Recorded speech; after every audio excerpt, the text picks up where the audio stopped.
دنیا میں ہم کیوں پیدا ہوئے ہیں اور کس نے پیدا کیا ہے؟ یہ کتنا بڑا اہم سوال ہے۔ کس نے پیدا کیا ہے؟ کیوں آگے؟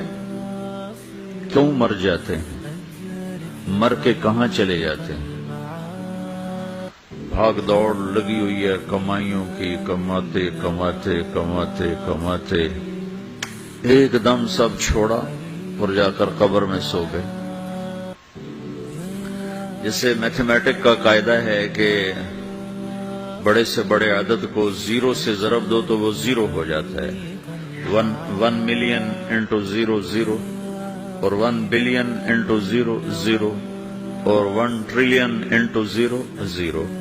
تو بھائیو، جو کچھ آپ بناؤ گے یا میں بناؤں گا، جو کچھ آپ کماؤ گے یا میں کماؤں گا، جب یہ موت سے ضرب کھائے گا تو 0 ہو جائے گا۔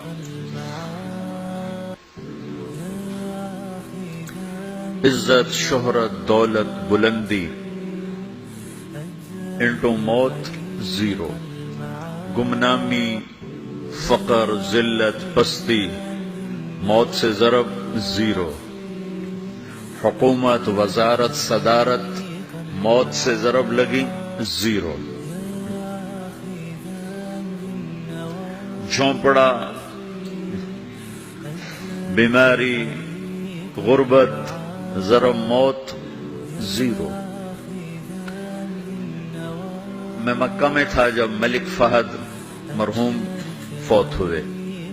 ملک فہد کی بڑی خدمت ہے مسجد نبوی اور حرم کے لیے۔ تو عصر کے بعد جنازہ تھا غائبانہ، تو وہاں اعلان ہوتا ہے الصلاۃ علی المیت۔ جب وہ جنازہ ہوتا ہے تو کہتے ہیں بھائی میت کی نماز کے لیے سب تیار ہو جاؤ۔ تو میرے ذہن میں تھا کہ آج ان کا بادشاہ مرا ہے، اس کو کیا کہیں گے؟ تو عصر کے بعد میں کان کھڑے کر کے بیٹھا ہوا تھا کہ اب یہ کیا اعلان ہوگا۔ ہر نماز کے بعد تو ہم اعلان سنتے ہیں الصلاۃ علی المیت، مردہ کی نماز پڑھو بھائی۔ آج ملک فہد کا جنازہ ہونے لگا ہے تو کچھ تو لمبے چوڑے ساتھ ملائیں گے آگے پیچھے۔ تو بڑی حسرت ہوئی جب کانوں میں یہ آواز سنی الصلاۃ علی المیت، میت کی نماز۔ مرتے ہی سارے ٹائٹل اڑ جاتے، وہ ملک ہو، وزیر ہو، مولانا ہو، پروفیسر ہو، ڈاکٹر ہو، انجینئر ہو، لائر ہو، وہ بزنس مین ہو، وہ سائنسدان ہو، لیکن جب موت کے ساتھ ضرب لگتی ہے تو 0 ہو جاتی، اسی وقت سارے ٹائٹل 0 ہو جاتے۔ اور گھر والے کہتے ہیں ڈیڈ باڈی اٹھاؤ، ڈیڈ باڈی اٹھاؤ۔ کوئی نہیں کہتا ابا کو اٹھاؤ، کوئی نہیں کہتا اماں کو اٹھاؤ، کوئی نہیں کہتا بھائی کو اٹھاؤ۔ میت اٹھاؤ بھائی، میت اٹھاؤ بھائی، ڈیڈ باڈی اٹھاؤ بھائی۔ ساری زندگی کی محنت اگر یوں ہی ختم ہونی ہے تو اس زندگی کا فائدہ کیا ہے؟ اس کمانے کا فائدہ کیا ہے؟ اس بنانے کا فائدہ کیا ہے؟ بنا بنا تھک گئے، کما کما تھک گئے، اور پھر مر کے جا کے اتنی سی جگہ میں جا کے سو گئے۔ اتنا بڑا گھر بنایا اور آخر میں جا کے اتنی سی جگہ میں جا کے سو گئے۔ مٹی کی چادر اوڑی اور مٹی میں مٹی ہو کر قبر کا نشان بھی ختم ہوگی۔ سب سے بڑا دنیا کا فتح کرنے والا چنگیز خان گزرا ہے، اس کی قبر کا نشان آج تک معلوم نہیں کہاں ہے۔ تو اب یہ میں نے سوال اٹھایا ہے کہ ہمیں کس نے بنایا، ہمیں کیوں بنایا، ہم سے کیا چاہتا ہے، موت کیا چیز ہے، موت کے بعد کچھ ہے یا 0 ہے؟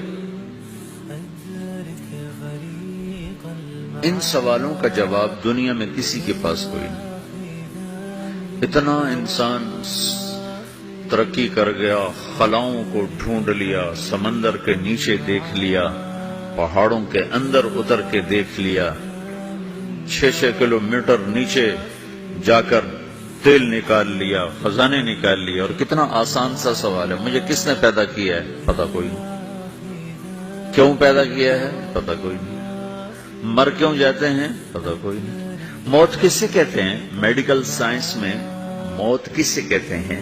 اس کے 200 جواب ہیں کہ موت شاید یہ ہے، شاید یہ ہے، شاید یہ ہے، شاید یہ ہے، اور اس میں سے ایک بات بھی ٹھیک نہیں، کیونکہ انسان کا علم یہاں آ کے ختم ہو جاتا ہے۔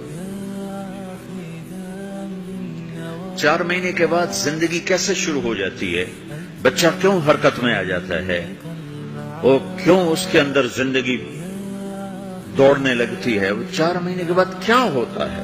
کیا چیز اندر جاتی ہے جیسے یہ سب کچھ ہو جاتا ہے؟ پھر ایک دم انسان چلتا پھرتا ختم ہو جاتا ہے، اندر میں سے کیا نکلا ہے؟ پھر جب اس کو ہم قبر کے سپرد کر رہے ہیں، ہندو جلا دیتے ہیں،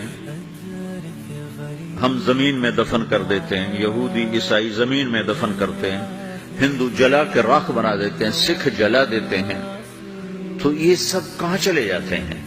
راکھ بن کے اڑ گئے، کہاں گئے؟ مٹی میں جا کے بھی مٹی ہو گئے، کچھ عرصے کے بعد قبر کھودو تو تھوڑی سی مٹی پڑی ہوگی اور کچھ بھی نہیں۔ تو اتنے بڑے اہم سوالات ہیں، ان کا جواب ڈھونڈے بغیر اگر مر گئے تو بڑے گھاٹے میں جائیں۔ جو لوٹ آئیں تو کچھ کہنا نہیں، بس دیکھنا انہیں غور سے، جنہیں منزلوں پہ خبر ہوئی کہ یہ راستہ کوئی اور تھا۔ ساری زندگی چل چل چل چل چل، جب پہنچے جسے منزل سمجھا تھا وہاں پہنچے تو پتہ چلا میں تو غلط آ گیا، واپس جانے کا وقت ہی کوئی نہیں۔ شام